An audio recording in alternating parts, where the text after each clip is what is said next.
ছাত্রছাত্রীরা আশা করি তোমরা সবাই খুব ভালো আছো। তোমরা যারা একাদশ শ্রেণীর পরীক্ষা দেবে, তোমাদের যে পরীক্ষা সেটা ওএমআর শিটে হবে। তোমরা অনেকে জেনে গেছো, কেউ বা জানো না। যারা জানোনি তাদের উদ্দেশ্যে বলো, বা যারা জেনে গেছো তারাও ভিডিওটা দেখো, তোমাদের অবশ্যই অনেক কাজে দেবে, যাতে পরীক্ষার হলে গিয়ে তোমরা কোনো সমস্যার সম্মুখীন না হও। সেই জন্য আমি জুয়েল স্যার তোমাদের সাহায্যের জন্য এগিয়ে এসেছি। তার আগে আমি একটা কথাই বলবো, আমার এই ভিডিওটা তোমরা বেশি করে লাইক করো, শেয়ার করো এবং সাবস্ক্রাইব করো, এবং পুরো ভিডিওটা দেখো, না টেনে তোমরা পুরো ভিডিওটা দেখতে থাকো। তোমাদের অনেক কাজে আসবে এবং তোমরা অনেক নতুন নতুন ভিডিও পাবে।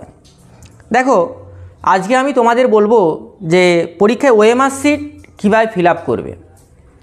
তোমরা যারা 11-এ পরীক্ষা দেবে তাদের ওএমআর শিট ফিল আপ করার আগে এই ওএমআর শিট ফিল আপ করার যে নির্দেশাবলী, অর্থাৎ কোন কোন পদ্ধতি অবলম্বন করতে হবে আর কি কি বিষয়ের প্রতি তোমরা নজর দেবে, সেটা আমি তোমাদের বলবো।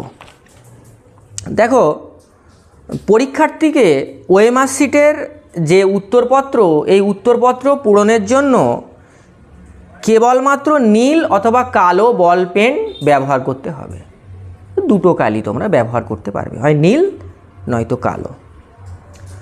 আর ওএমআর শিট ফিল আপের ক্ষেত্রে যে গোল বৃত্তটা থাকে, ওএমআর শিটের যে গোল অংশটা থাকে, সেটা পুরোটাই তোমাদের গাঢ় করে সুন্দর করে ফিল আপ করতে হবে। আর একটা জিনিস তোমরা লক্ষ্য রাখবে যে ওই কালিটা কোনোভাবেই তার বাইরে না চলে যায়, অর্থাৎ যে গোল যেটা থাকবে সেটাই শুধু ফিল আপ করবে, তার বাইরে না যায়। 3 নম্বর কি লক্ষ্য করবে তোমরা, যে দুটো মানে একটা প্রশ্নের দুটো যে উত্তর করতে পারবে না, অর্থাৎ একটা প্রশ্নের একটাই উত্তর থাকবে। 4টে অপশান যে দেওয়া থাকবে তার মধ্যে কিন্তু একটাই উত্তর হিসাবে করতে পারবে। দেখো, আর কি না, উত্তরপত্রগুলিকে কোনোভাবে যে ওএমআর শিট যেটা তোমাদের হাতে থাকবে সে তোমরা এইভাবে ভাঁজ বা কোনোভাবে নষ্ট করতে পারবে না, অর্থাৎ কোনোভাবে এটা করা যাবে না। পরিষ্কার পরিচ্ছন্ন উত্তরপত্র থাকবে। আর উত্তর লেখার পর, অর্থাৎ এই যে 4টে অপশান থাকবে, 4টে অপশানের মধ্যে একটা অপশান তুমি উত্তর হিসাবে লেখার পর সেই অপশানটা কোনোভাবে কাটা বা মোছা যাবে না। আর একটা উত্তরের ক্ষেত্রে কিন্তু 1 নাম্বার তোমাদের বরাদ্দ থাকবে। অনেক সময় যারা চাকরির পরীক্ষা দেয় তারা জানে যে উত্তর একটা ভুল করলে সেক্ষেত্রে নেগেটিভ মার্কিং থাকে। তোমাদের ক্ষেত্রে কিন্তু কোনো নেগেটিভ মার্কিং থাকবে না, অর্থাৎ ভুল করলে ভুল আর ঠিক করলে তোমরা কিন্তু 1 নম্বর পাবে। অর্থাৎ এই সমস্ত নিয়মাবলী তোমাদের মানতে হবে। আর কি উত্তরপত্র লেখার পর উত্তরপত্র যিনি পরীক্ষক থাকবেন সেই পরীক্ষককে জমা দিতে হবে, কিন্তু তোমরা উত্তরপত্র নিয়ে কিন্তু বাইরে আসতে পারবে না। বাইরে কেবলমাত্র তোমরা প্রশ্নপত্রকেই বাইরে নিয়ে আসতে পারবে। অর্থাৎ এই সমস্ত কিন্তু নিয়মাবলী তোমাদের মান্য করতে হবে। এবার তোমরা দেখে নেবে যে কিভাবে তোমাদের আমি ব্যাপারটা, এই যে তোমরা এই ওএমআর শিটটা দেখছো, দেখো তোমাদের প্রথমে কি আছে, প্রথমে রেজিস্ট্রেশন নাম্বার। তোমাদের যে রেজিস্ট্রেশন যে কার্ডটা দেওয়া হবে, তোমরা মাধ্যমিক দিয়ে এসেছো, তোমরা জানো যে রেজিস্ট্রেশন কার্ড কোনটা হয়। সেই রেজিস্ট্রেশন নাম্বারটা কিন্তু এখানে লিখতে হবে। মনে করো তোমার নাম্বার হচ্ছে 140, আমি জাস্ট তোমাদের উদাহরণ দেখাচ্ছি। তাহলে 1, তাহলে এই 1টা কিন্তু তোমাদের এইভাবে গোল করতে হবে, বোঝা গেল। আবার মনে করো 4, তাহলে এই 4টা কিন্তু এখানে গোল করতে হবে। আর 0, মনে করো এই 0টা কিন্তু এখানে গোল করতে হবে, এইভাবে। আবার দেখতে পাচ্ছ যে মনে করো এখানে 6, 2, তাহলে 6-এর সোজা এসে তোমার 6টা গোল করতে হবে। তাহলে এইভাবে কিন্তু রেজিস্ট্রেশন নাম্বারটা লিখতে হবে। আর রোল নাম্বার এই একই, তোমার যে অ্যাডমিট কার্ড যেটা দেওয়া হবে, অ্যাডমিট কার্ডে তোমাদের রোল নাম্বার থাকবে। রোল নাম্বার মনে করো যেটা দেওয়া থাকবে, মনে করো তোমাদের 6 আছে, 6, 2, তাহলে 6, 2, 3, তাহলে দেখো এখানে 6 লিখলে, 2 লিখলে, 3 লিখলে, তাহলে 6টা কিন্তু দেখো এই যে এই 6টা এখানে সুন্দর করে গোল করে দিলে, 2টা গোল করে দিলে, আর যেমন দেয়া থাকবে তারপরে সংখ্যাগুলো যেগুলো থাকবে তোমাদের, আমি তো আর রোল নাম্বার দেখছি না, তোমাদের রোল নাম্বার যেটা দেয়া থাকবে সেটা কিন্তু তোমাদের এইভাবে সুন্দর করে কিন্তু করতে হবে। তারপর দেখো যে কোশ্চেন, দেখো কোশ্চেন বুকলেট সিরিয়াল নম্বর, তোমার কোশ্চেন বুকলেট মানে তোমাকে যে প্রশ্ন দেওয়া থাকবে সেই প্রশ্নের ক্ষেত্রে কিন্তু একটা সিরিয়াল নম্বর দেওয়া থাকবে, সেটা লিখতে হবে। তারপরে দেখো কোশ্চেন বুকলেট সিরিজ, মনে করো তোমার একটা সিরিজের নাম মনে করো Y, question booklet series Y, তাহলে এখানে তুমি ওয়াই লিখলে, ওয়াই লিখে এই ওয়াইয়ের সোজা কিন্তু এইরকমভাবে যে গোল আছে এইভাবে গোল করে দেবে। বোঝা গেল?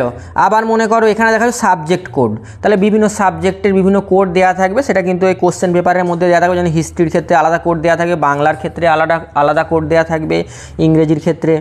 বোঝা গেল? এই সাবজেক্ট কোড যেটা থাকবে, যেমন দেখো এগুলো ABCD দিয়ে দেখো, মনে করো তোমার সাবজেক্ট কোড মনে করো এই যায় এসে, এই যায় এসে, হিস্ট্রির ক্ষেত্রে যদি তো বলা যায়, তাহলে এখানে এই যে সোজা কিন্তু এইভাবে তোমরা ফিল আপ করবে। তবে আবার আই, এই যায়, তাহলে এইটা সোজা আই হচ্ছে, তাহলে এই আইটাকে তোমরা গোল করে ঘেরবে। আবার এসে, তাহলে এই এসে চলে যাবে, যে এখানে কোথায় এস আছে তোমরা দেখবে, হ্যাঁ, এস যেখানে আছে দেখো এই এস, বোঝা গেল? এই এসটা এখানে গোল করে এটা এরকমভাবে গোল করবে। তাহলে এইভাবে দেখা যায় যে HISA তোমরা সাবজেক্ট কোড কিন্তু হিস্ট্রির ক্ষেত্রে দিয়ে দিলে। আবার মনে করো এখানে হচ্ছে ক্যান্ডিডেট সিগনেচার, দেখো full signature of the candidate, তাহলে তোমার যে সিগনেচার বা সইটা এখানে ফুল সই করবে। দেখো full signature of the invigilator মানে যিনি পরীক্ষক যিনি থাকবেন তার সইটা কিন্তু এখানে করতে হবে। তারপরে দেখো সেন্টার কোড, যেই সেন্টারে পরীক্ষা দিয়েছে তার কোড, সাবজেক্ট, সেই সাবজেক্টের নামটা এখানে লিখবে। এবার দেখো উত্তরগুলো কীভাবে করবে, দেখো ভালো করে। মনে করো একের দাগের প্রশ্ন, তোমার যে বলেছিলাম যে ABCD তোমার চারটে অপশান দেওয়া থাকে। মনে করো একের দাগের উত্তর মনে করো বি হচ্ছে, তাহলে তোমাকে এখানে কিন্তু বিটা গোল করে দিতে হবে। বোঝা গেল? দুইয়ের দাগের উত্তর মনে করো সি হচ্ছে, তাহলে সিটা গোল করে দেওয়া যাবে। কিন্তু কোনোভাবেই যে একের দাগের উত্তর এ এবং বি দুটো গোল করা যাবে না, অর্থাৎ একটা প্রশ্নের ক্ষেত্রে একটা উত্তর দেবে। বোঝা গেল?